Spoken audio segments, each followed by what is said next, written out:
All right, so are you ready to kind of unpack some of these laws of power? Absolutely. We're diving into Robert Greene's 48 Laws of Power, and you guys have challenged us to unpack the first 16 laws. And let me tell you, this book it's fascinating. Yeah, it's a fascinating look into strategy and psychology, drawn from historical examples and kind of timeless wisdom. Right. And even though some of these laws might seem a bit, shall we say, Machiavellian, Yeah. understanding them can give you a real edge in navigating the complexities of human interaction.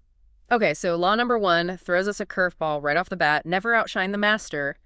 It seems counterintuitive. Shouldn't we always strive to be at the top of our game? Well, Green's point here is that ambition needs to be tempered with a good dose of social intelligence. Right. Imagine a young, ambitious advisor who constantly outshines their king or queen. Right. It might seem impressive at first, but it could quickly trigger insecurity and jealousy in the ruler history.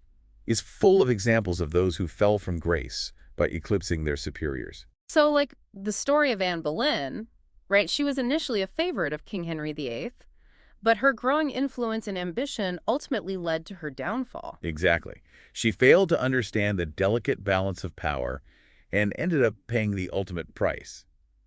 The key takeaway here is that you need to showcase your talents, strategically proving your worth, while also making those above you feel secure in their position. So it's about understanding the psychology of power, knowing when to shine and when to let others take the spotlight.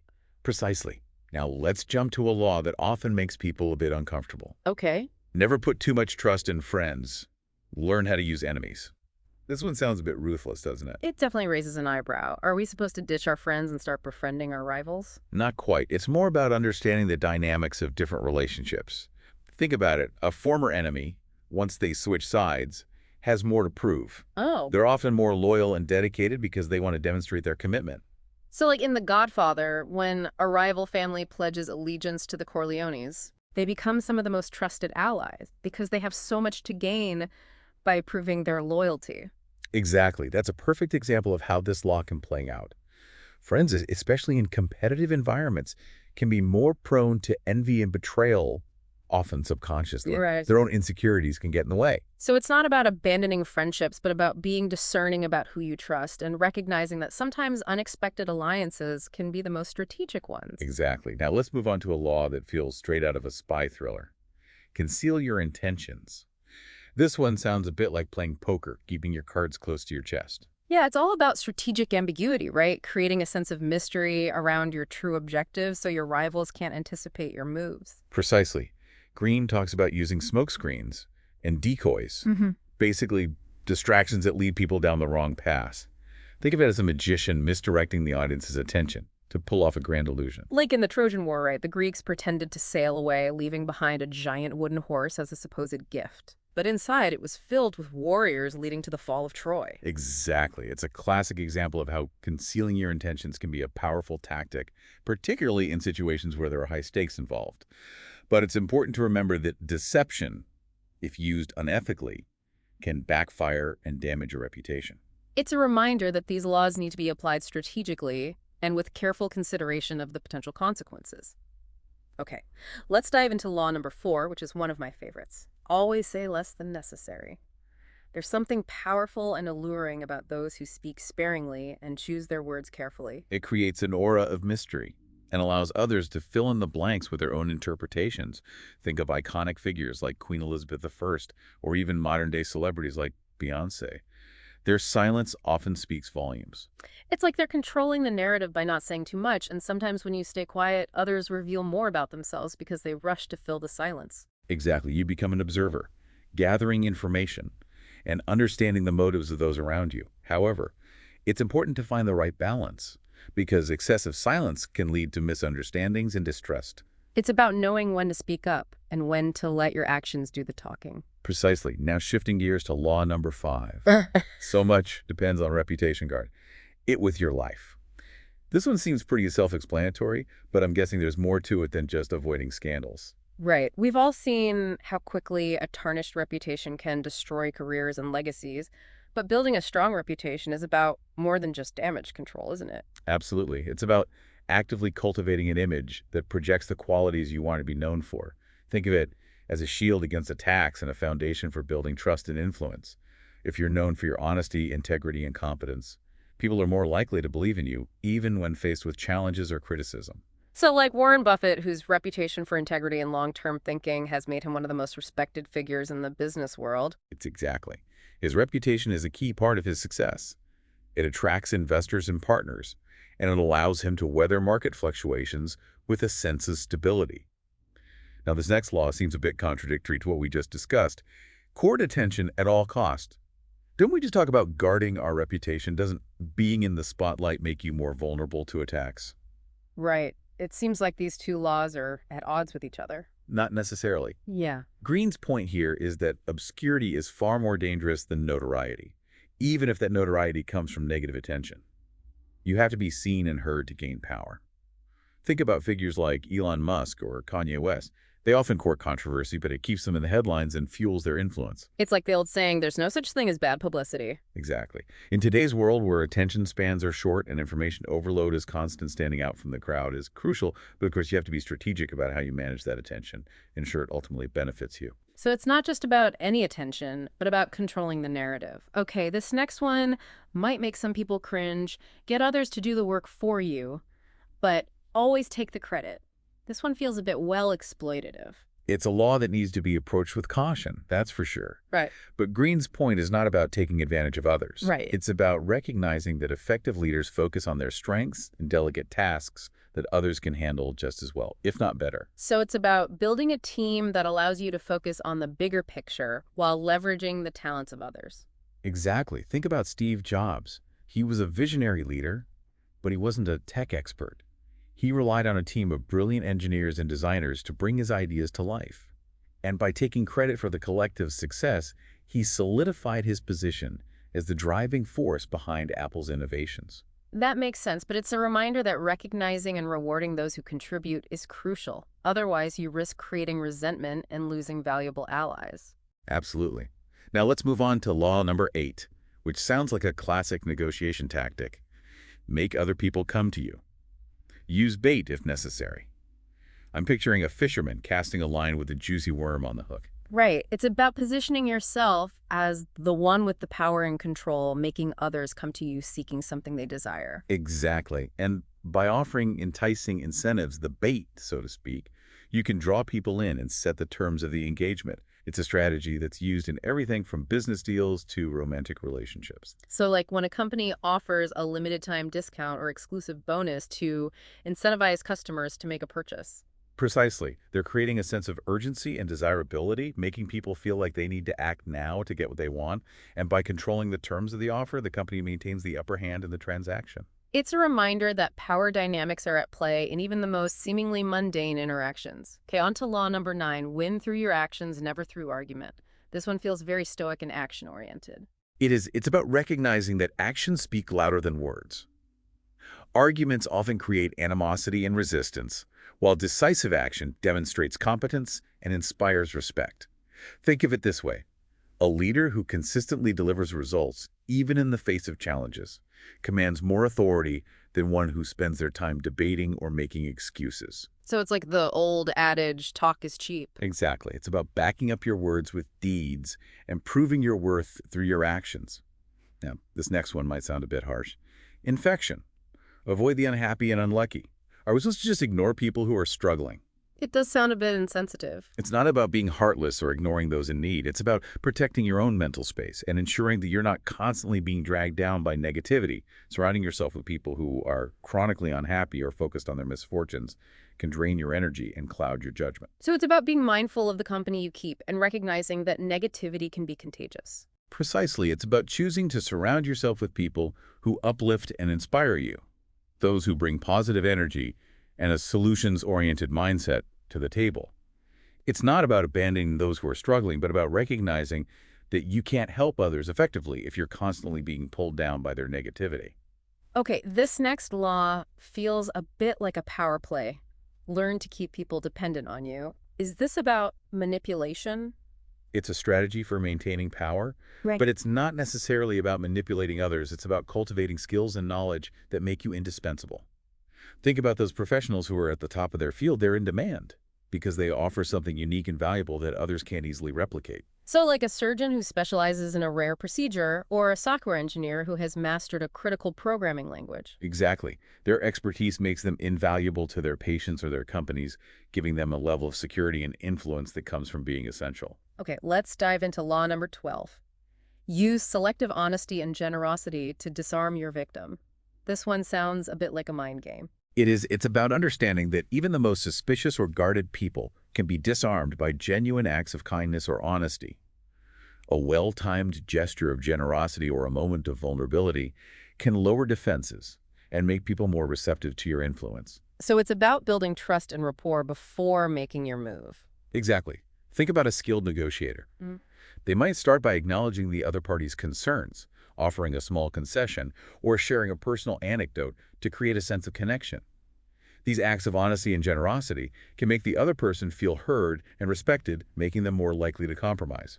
It's a reminder that building relationships is often a crucial first step in gaining power and influence. Okay, on to law number 13. When asking for help, appeal to people's self-interest, never to their mercy or gratitude. This one sounds a bit calculating. It is. It's about understanding human motivation. People are more likely to help you if they see a clear benefit for themselves. Instead of appealing to their sense of pity or obligation, frame your requests in terms of what they stand to gain. So instead of saying, can you please do me a favor, you'd say something like, this is a great opportunity for you to showcase your skills, or this collaboration could benefit both of us in the long run. Exactly. By highlighting the potential rewards for the other person, you make it more appealing for them to help you. And by creating a win-win scenario, you build stronger relationships based on mutual benefit rather than obligation. Okay, this next one sounds a bit like something out of a spy movie. Pose as a friend, work as a spy. I'm picturing James Bond charming his way into a high-stakes poker game to gather intel. It's all about gathering information strategically by presenting yourself as a friend. You gain people's trust and encourage them to open up, revealing valuable insights into their motivations, weaknesses, and even their future plans. But of course, this needs to be done ethically. So it's about being observant and attentive in social situations, picking up on those subtle cues and unspoken dynamics that reveal more than people intend. Precisely pay attention to body language, tone of voice, and the things people choose to emphasize or downplay in their conversations. You can glean a wealth of information just by being a good listener and observer. Okay, now for a law that sounds a bit intense, crush your enemy. Totally. Are we talking about like actual violence here? No, not necessarily physical violence, but Greene argues that in the pursuit of power, leaving any remnants of opposition can be dangerous if you don't completely neutralize your rivals. They might regroup and seek revenge, undermining your position. So it's about being decisive and thorough in your approach to dealing with adversaries. Exactly. It's about recognizing that leaving loose ends can come back to haunt. You think about historical examples like the Roman Empire strategy of completely destroying conquered cities to prevent future uprisings. But of course, this law also raises ethical considerations. Right. The pursuit of power can be a slippery slope. Absolutely. Yeah. It's important to use this knowledge wisely and ethically, recognizing that ruthlessness can breed resentment and ultimately undermine your long-term goals. Okay, let's wrap up this first batch of laws with number 16. Use absence to increase respect and honor. This one feels counterintuitive. Don't we need to be present to make an impact? It's about the power of scarcity. Being constantly available can make you seem less valuable. By strategically withdrawing from time to time, you create a sense of mystery and anticipation, making your presence more desired. So it's like playing hard to get. In a way, yes. Think about it. When something is rare or difficult to obtain, we tend to value it more. The same principle can apply to our time and attention.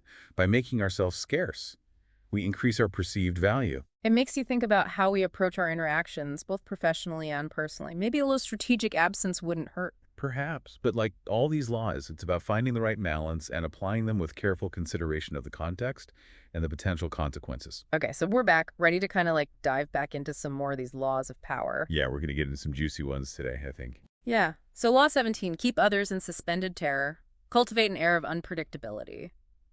This one sounds a little ominous, like something a supervillain would do. It does have a dramatic flair to it, doesn't Yeah. it? But think about it. Predictable people are easy to manipulate. Right. If your rivals can always anticipate your next move, they're in control. Greene argues that by introducing an element of unpredictability, you keep them off balance and maintain a sense of power. So it's like being a wild card, but wouldn't that make people distrust you? There's a delicate balance to strike. It's not about being erratic or unreliable. Instead, it's about having a few unexpected plays up your sleeve, keeping people guessing just enough to maintain an aura of mystery and control. I'm starting to see how this could be a powerful tactic, especially in negotiations or competitive environments.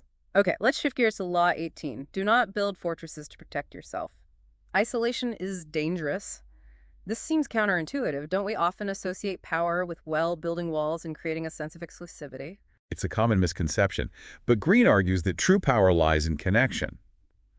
Not isolation. Building walls might create a temporary illusion of safety, but it can actually make you more vulnerable in the long run. How so? When you isolate yourself, you limit your access to information resources and potential allies. You become disconnected from the flow of ideas and influences that shape the world around you. Think of a king who shuts himself off in his castle, surrounded by yes-men and sycophants. Right. He might feel secure in his bubble, but he loses touch with the realities of his kingdom and becomes vulnerable to uprisings or external threats. It's a reminder that even the most powerful people need to stay connected to the world around them to be open to new ideas and perspectives. Exactly. Now let's move on to Law 19. Know who you're dealing with. Do not offend the wrong person. This one sounds like common sense, but I'm sure there's more to it than just avoiding conflict with powerful people. Right. It's about understanding social dynamics and being strategic about who you choose to engage with. Precisely, it's about developing social intelligence, reading people accurately, and understanding their motivations and vulnerabilities. Not everyone is worth engaging in a power struggle with, and choosing your battles wisely is crucial for maintaining your own position. So it's about assessing the potential risks and rewards of interacting with someone, knowing when to push back and when to strategically back down. Exactly. Hassan? Sometimes the most powerful move is to simply avoid certain people altogether. Now, onto Law 20. Do not commit to anyone. This one sounds a bit cold-hearted, doesn't it? Are we supposed to go through life without forming any real alliances? It does sound a bit lonely. Greene isn't suggesting that you should live a life devoid of connection or loyalty, but he cautions against blind allegiance or aligning yourself too closely with any one person or group. So it's about maintaining a degree of independence, not letting yourself get caught up in someone else's agenda, or becoming so entangled in alliances that you lose your ability to maneuver strategically. Exactly. By staying neutral and detached, you maintain your freedom to make decisions that benefit you, even if it means parting ways with those you were once aligned with. Think of a political strategist who avoids aligning too closely with any one candidate or party. They maintain their flexibility and can adapt to changing circumstances without being beholden to any particular ideology or group.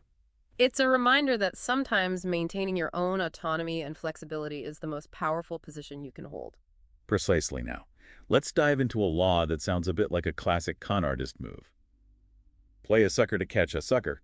Seem dumber than your mark. I can't help but think of those heist movies where the seemingly clueless character ends up outsmarting everyone. It's all about using underestimation as a weapon, right? Making people think they have the upper hand when you're actually the one in control. It's exactly. Greene argues that people often underestimate those who appear less intelligent or naive by playing the fool. You lull your opponent into a false sense of security, making them more vulnerable to your manipulations. But of course, this requires careful execution. You have to be convincing in your performance without actually being foolish. So it's a delicate balance between seeming vulnerable and maintaining control behind the scenes. Okay, on to Law 22. Use the surrender tactic. Transform weakness into power. This one seems paradoxical. How can surrendering be a path to power? It's about recognizing that sometimes yielding can be a more strategic move than direct confrontation. By appearing to surrender, you disarm your opponent and gain time to regroup, gather information, or plan your counterattack. So it's like a strategic retreat, a way of buying time and conserving your resources for a more opportune moment. Exactly. And by appearing weak or vulnerable, you might even lure your opponent into a trap thinking they've won when they've actually played right into your hands.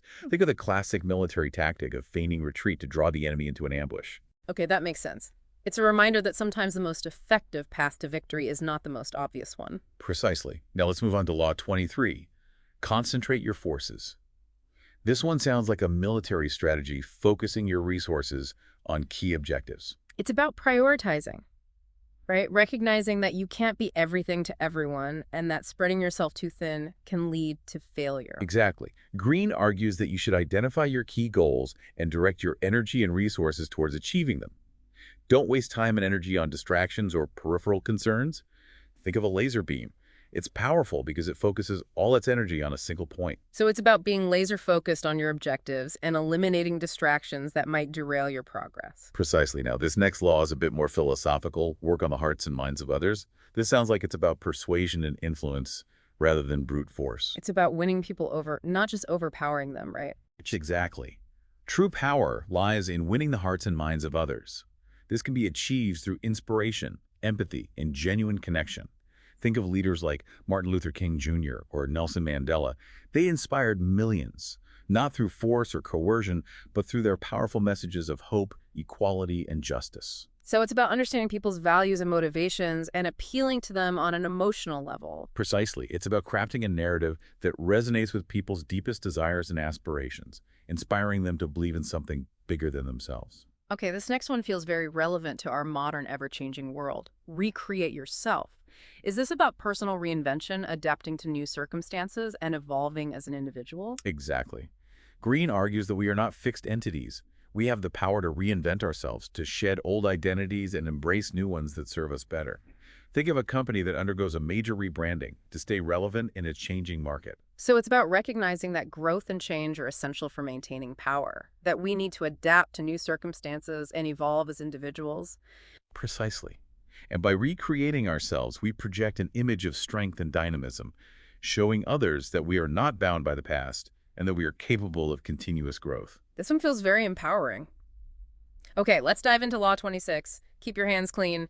Is this about maintaining a spotless reputation? It is. Greene argues that you should never be directly associated with unsavory actions or shady dealings, even if you're the one pulling the strings behind the scenes. You need to maintain a distance from anything that could tarnish your image. So it's about maintaining a facade of innocence, even if you're not entirely innocent. It's about having plausible deniability and ensuring that you always appear above reproach. Greene suggests using others as pawns to carry out your dirty work while you maintain a clean and untarnished public persona. This one feels a bit Machiavellian, but I can see how it would be effective in maintaining a position of power. Okay, on to Law 27. Play on people's need to believe to create a cult-like following. This one is about the power of belief. Greene argues that people have a deep-seated need to believe in something bigger than themselves, whether it's a religion, a political movement, or a charismatic leader. So it's about tapping into that need and creating a sense of belonging and purpose. Exactly. By positioning yourself as a leader or a visionary, you can attract a loyal following of people who are eager to believe in your message and support your cause. Think of historical figures like Joan of Arc, or even modern-day entrepreneurs like Steve Jobs. They inspired fervent devotion by creating a narrative that resonated with people's deepest longings and aspirations. It's about crafting a vision that inspires people to believe in something bigger than themselves, right? Precisely. And by cultivating an air of mystery and exclusivity, you can further enhance that sense of belonging and make people feel privileged to be a part of your inner circle. Okay, let's move on to Law 28. Enter action with boldness. This one sounds like a call to action. It is. Greene argues that hesitation and timidity are signs of weakness. By acting boldly and decisively, you project confidence and inspire others to follow your lead. Think of a military commander who rallies their troops with a daring charge into battle. Their boldness can turn the tide of war and inspire victory. So it's about taking risks and not being afraid to make a move, even if it's unconventional or unexpected. Exactly. Boldness can be a powerful tool for disrupting the status quo and achieving extraordinary results. All right, on to Law 29. Plan all the way to the end. This one is all about having a clear vision of your goals and a strategic plan for achieving them. Greene argues that you should anticipate potential obstacles and map out your course of action from beginning to end. Don't just focus on the immediate steps, envision the entire journey and prepare for the challenges that might arise along the way. So it's about thinking several steps ahead and not getting bogged down in the immediate challenges. Exactly. By having a well-defined plan, you can navigate complex situations with confidence and ensure that your actions are aligned with your long-term objectives. Think of a chess player who anticipates their opponent's moves and plans their strategy accordingly.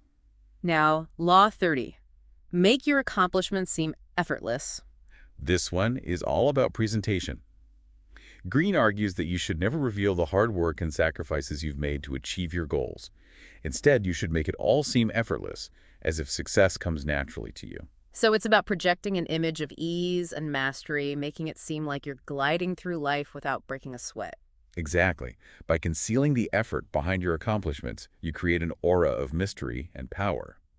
People will wonder how you do it, further enhancing your reputation. Think of a ballerina who performs a complex routine with grace and fluidity, making it seem effortless despite the years of training and practice behind it. Okay, let's delve into Law 31. Control the options. Get others to play with the cards you deal. This one is all about setting the terms of engagement. Greene argues that you should never allow others to dictate your choices or limit your options. Instead, you should frame the situation in a way that gives you the advantage. So it's about being the one who defines the parameters of the game, making sure that the choices available are ones that benefit you. Exactly. It's about being a master strategist, anticipating your opponent's moves and guiding them towards outcomes that serve your interests.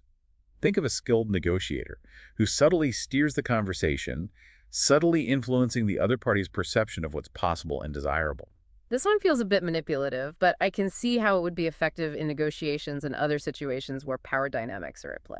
Absolutely. Now into Law 32, play to people's fantasies. This one sounds intriguing. It is. Greene argues that people are more drawn to illusion than reality by appealing to their fantasies and desires. You can gain their attention and win their support. Think of the entertainment industry it thrives on, creating compelling stories and experiences that tap into our deepest longings for adventure, romance, and escape from reality. So it's about creating a narrative that taps into people's deepest longings and aspirations. Exactly. People are more likely to follow someone who promises them something exciting or transformative than someone who simply offers a pragmatic solution to their problems. It's about crafting a vision that inspires people to believe in something bigger than themselves, right? Precisely. And by playing on their fantasies, you can create a powerful emotional connection that transcends logic and reason. Okay, let's talk about Law 33. Discover each man's thumbscrew. This one sounds a bit sinister. It can be. Greene argues that everyone has a weakness, a vulnerability that can be exploited. By identifying that weakness, you gain leverage over them. Think of a detective who carefully analyzes a suspect's behavior, looking for those telltale signs that reveal their hidden motives or vulnerabilities. So it's about being a master observer of human behavior, looking for those subtle clues that reveal people's insecurities and hidden desires. Exactly. It's about understanding what makes people tick, what motivates them, and what they fear most. But of course, this knowledge should be used ethically and responsibly. Once you know those things, you can use them to your advantage, right? Precisely. It's not necessarily about manipulating people, but about understanding their motivations and using that knowledge to influence their actions. This one feels a bit ethically ambiguous, but I can see how it would be useful in navigating complex social situations. Absolutely. It's important to use this knowledge wisely and ethically. Now, onto Law 34. Be royal in your own fashion. Act like a king to be treated like one. This one sounds like a confidence booster. It is. Greene argues that people treat you based on how you present yourself. If you act with confidence and authority, others will perceive you as a leader. Think of someone like Oprah Winfrey. She commands respect and admiration, not just because of her accomplishments, but because of the way she carries herself with grace, intelligence, and a sense of purpose. So it's about projecting an image of power and self-assurance. Exactly. It's not about being arrogant or condescending, but about carrying yourself with dignity and grace. It's about embodying those qualities that we associate with leadership, right? Precisely. And by acting royal in your own unique way, you inspire respect and admiration from those around you. Okay, let's move on to Law 35, Master the Art of Timing. This one feels a bit abstract. It is, but it's a crucial principle for success in any endeavor. Greene argues that timing is everything. Knowing when to act, when to wait, and when to withdraw is essential for maximizing your impact. Think of a comedian who knows just the right moment to deliver a punchline, or a surfer who waits for the perfect wave to catch. So it's about being attuned to the rhythms of life and recognizing those opportune moments when you can make the biggest difference. Exactly. It's about being patient, observant, and strategic in your approach. Sometimes rushing into action can lead to failure, while waiting for the right moment can yield extraordinary results. It's about recognizing that there's a time for everything and that patience is often a virtue. Precisely. Now, let's talk about Law 36. Disdain things you cannot have. Ignoring them is the best revenge. This one feels a bit counterintuitive. Don't we usually want to fight for what we desire? It's about recognizing that sometimes the most powerful move is to simply let go. Greene argues that by obsessing over things we cannot have, we give them power over us. Think of someone who is constantly pining for a past love or a missed opportunity. Their fixation on what they can't have prevents them from moving on and embracing new possibilities. So it's about shifting our focus to what we can control and not wasting energy on things that are beyond our reach. Exactly. By ignoring those unattainable desires, we reclaim our power and free ourselves from the frustration and resentment they can breed. It's a reminder that sometimes the best revenge is a life well lived, right? Precisely. Now on to Law 37. Create compelling spectacles. This one sounds a bit theatrical. It is Greene. Argues that people are drawn to spectacle and grandeur by creating memorable events or experiences. You can capture their attention and leave a lasting impression. Think the Olympics or a grand theatrical production. These spectacles draw us in with their visual grandeur, emotional intensity, and sense of shared experience. So it's about thinking outside the box and finding creative ways to engage people's senses and emotions. Exactly. It's about understanding the power of symbolism and storytelling, and using those tools to create a sense of awe and wonder. Okay, let's delve into Law 38. Think as you like, but behave like others. This one is all about blending in while maintaining your individuality. Greene argues that while it's important to think for yourself, it's also crucial to conform to social norms and expectations. So it's about striking a balance between being true to yourself and fitting in with the group. Exactly. It's about understanding that social acceptance is essential for navigating the complexities of human relationships. Think of a successful diplomat. They might have their own personal opinions and beliefs, but they know how to navigate different cultures and social settings with sensitivity and diplomacy. It's about reading the room and adapting your behavior to the context of the situation, right? Yes, precisely. And by conforming to social norms, you avoid drawing unnecessary attention to yourself, which can be a strategic move in the game of power. Okay, on to Law 39. Stir up waters to catch fish. This one is all about creating chaos and disruption to your advantage. Greene argues that by stirring up the waters, you can create opportunities that wouldn't otherwise exist. Think of a political activist who challenges the status quo and sparks a movement for social change. So it's about being a catalyst for change, shaking things up and disrupting the status quo to create new possibilities. Exactly. By introducing an element of chaos, you can destabilize your opponents and create a more fluid environment where you can maneuver more effectively. It's about recognizing that sometimes a little bit of disruption can be a good thing, especially if you're the one who's prepared to take advantage of the ensuing chaos. Precisely. Now let's talk about Law 40. Despise the free lunch. This one sounds a bit cynical. It is. Greene argues that nothing in life is truly free. Everything comes with a cost, even if that cost is hidden or delayed. Think of a seemingly harmless favor that someone asks of you. It might seem like a small thing at the time, but it could create an obligation that you'll regret later on. So it's about being wary of offers that seem too good to be true, recognizing that there's always a string attached even if you can't see it at first. Exactly. By accepting a free lunch, you might be incurring a debt or an obligation that you'll regret later on. It's about maintaining your independence and not allowing yourself to become indebted to others. Precisely. Now let's move on to Law 41.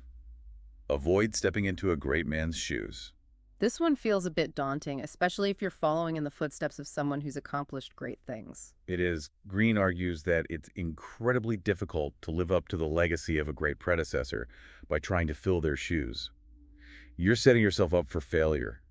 Think of a new CEO who takes over a company after a legendary leader retires. So it's about forging your own path and not trying to imitate or replicate what someone else has already done. Exactly. It's about recognizing that you have your own unique strengths and talents, and that you can achieve greatness by being true to yourself, not by trying to be someone else. It's about finding your own voice and making your own mark on the world, right? Precisely. Now let's talk about Law 42. Strike the shepherd and the sheep will scatter. This one sounds a bit aggressive. It is. Greene argues that by targeting the leader of a group, you can effectively dismantle the entire structure.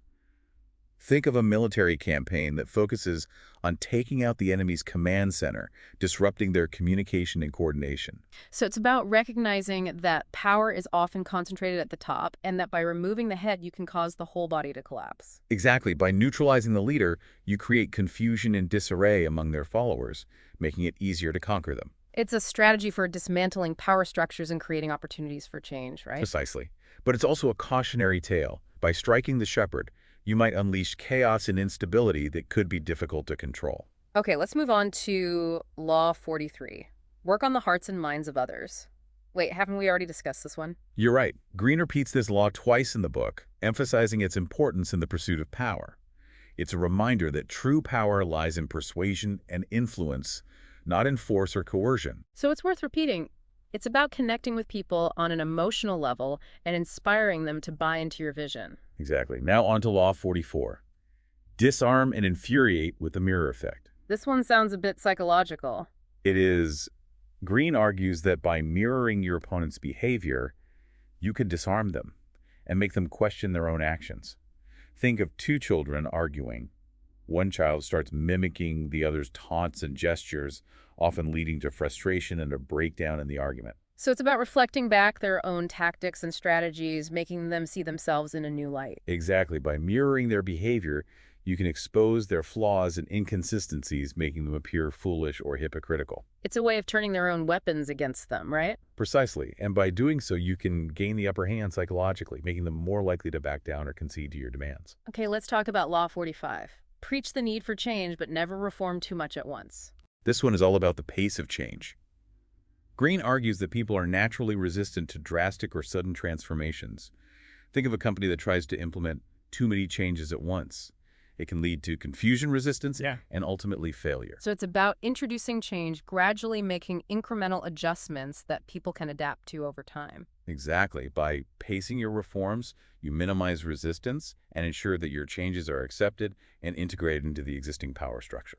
It's about recognizing that even positive change can be disruptive and that it's important to manage the process carefully. Precisely. Now, onto Law 46. Never appear too perfect. This one feels a bit counterintuitive. Don't we usually strive for perfection? It's about recognizing that perfection can be intimidating and even off-putting to others. Think of someone who seems to have it all, the perfect job, the perfect family, the perfect life. It can be hard to relate to them, and their seeming perfection can even breed resentment. So it's about being relatable and showing that you're human even if you're in a position of power. Exactly. By revealing a few minor flaws or imperfections, you make yourself more approachable and less threatening. It's about disarming people with a touch of humility, right? Precisely. And by doing so, you can build stronger connections and foster a sense of trust and authenticity. Okay, let's move on to Law 47. Do not go past the mark you aimed for. In victory, learn when to stop. This one is all about knowing when to quit while you're ahead. Greene argues that overreaching can lead to downfall. Think of a gambler who keeps betting even after winning a big pot, they might end up losing everything. So it's about recognizing when you've achieved your objectives and not getting greedy or pushing your luck too far. Exactly. It's about being strategic and disciplined, knowing when to consolidate your gains and avoid unnecessary risks. It's about recognizing that sometimes the best move is to walk away a winner, even if you feel like you could achieve more. Precisely. Now onto the final law in this batch, Law 48, assume formlessness. This one sounds a bit philosophical. Greene argues that the most powerful form is one that is adaptable and fluid, capable of changing and evolving to fit any circumstance. Think of a martial artist who adapts their fighting style to their opponent's strengths and weaknesses, flowing seamlessly from one technique to another. So it's about being flexible and adaptable, like water not getting stuck in rigid patterns or ways of thinking. Exactly. By assuming formlessness, you become unpredictable and elusive, making it difficult for your opponents to pin you down or anticipate your next move. It's about embracing change and being open to new possibilities, right? Precisely. And by doing so, you achieve a level of mastery that transcends the limitations of any fixed form or strategy. Okay, so, wow. You know, we have covered so much ground in our deep dive into Robert Greene's 48 Laws of Power. I don't know about you, but, my brain is, fried. Yeah, me too. There's a lot to unpack here. It's amazing to me how these laws, even though they were written centuries ago, still feel so relevant to, our lives today. Yeah, it really is. It's a testament to the timeless nature of power dynamics, I think. The strategies and principles that Greene outlines have been used, by rulers and leaders and influencers throughout history, and they continue to shape the way we interact with each other, whether we're aware of it or not. It's definitely made me look at the world a little differently. I'm starting to see these power plays, everywhere. From office, politics to social media, Absolutely. That's the power of knowledge, right? Right. Once you become aware of these dynamics, you can't unsee them.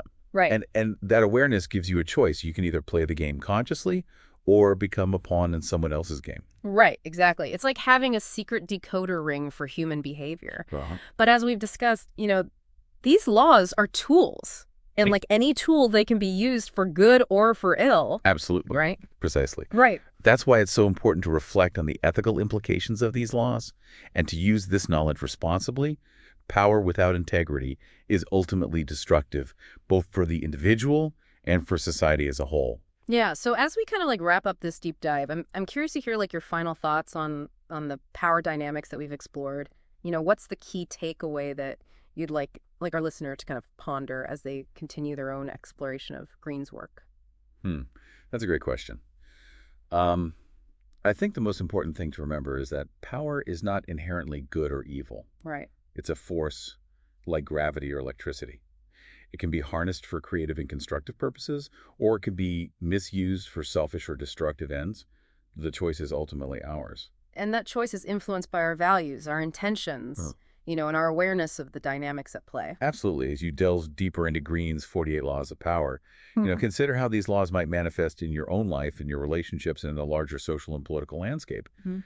Ask yourself how you can use this knowledge to navigate these power dynamics with awareness, integrity, and a commitment to using your influence for good. It's a powerful challenge and one that I think we can all benefit from contemplating. Thanks for joining us on this deep dive into the world of power dynamics. Until next time, stay curious, stay informed, and stay empowered.